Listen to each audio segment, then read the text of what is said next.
What's going on? JC the Trucker here, and I just wanted to say something really quick again that was, on my mind to talk about. And that's one thing as we all, search for success, or as we all just try to live our daily life.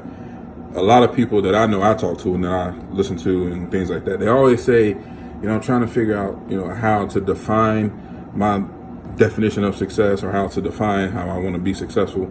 And we never hear people tell us or give us the advice that the number one rule to finding any level of success is just being who you are, like living in your truth, not like sugarcoating who you are.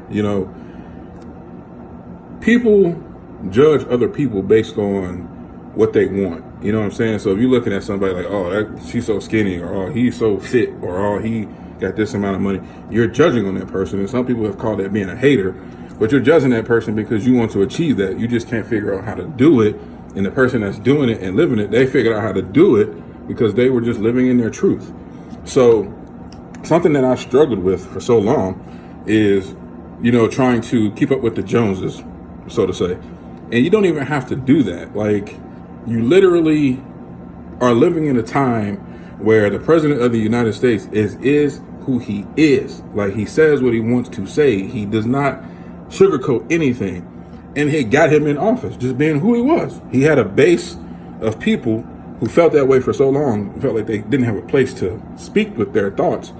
And he just triggered it. That's who he is. He's not playing up for nobody. He's not playing down for nobody. He says what he wants to say, and he's very rarely apologetic about it.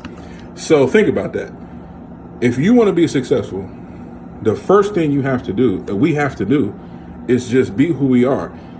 Somebody else's opinion of what you're doing should hold no weight unless you ask for that opinion.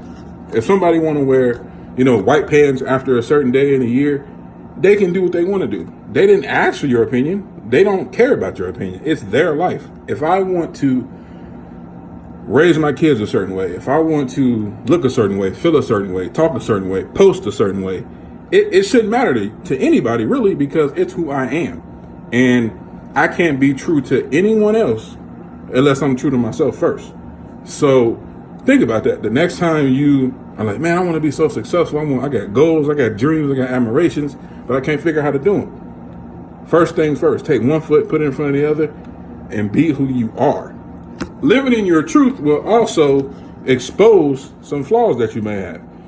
If you got a drug addiction, an alcohol addiction, a phone addiction, a sex addiction, a food addiction, whatever it is that you're hiding and doing in private, when you start living in your truth and you realize, like, man, before I even wake up in the morning and thank God for another day, I'm picking up a beer, or I'm picking up my phone, or I'm on social media, or I'm looking for likes and looking for comments before I even say thank God, So living in your truth, I feel is like the number one success tip to be successful. And that's something that I struggled with for so long. So again, find out who you are, find out what you want, and just, walk in that direction.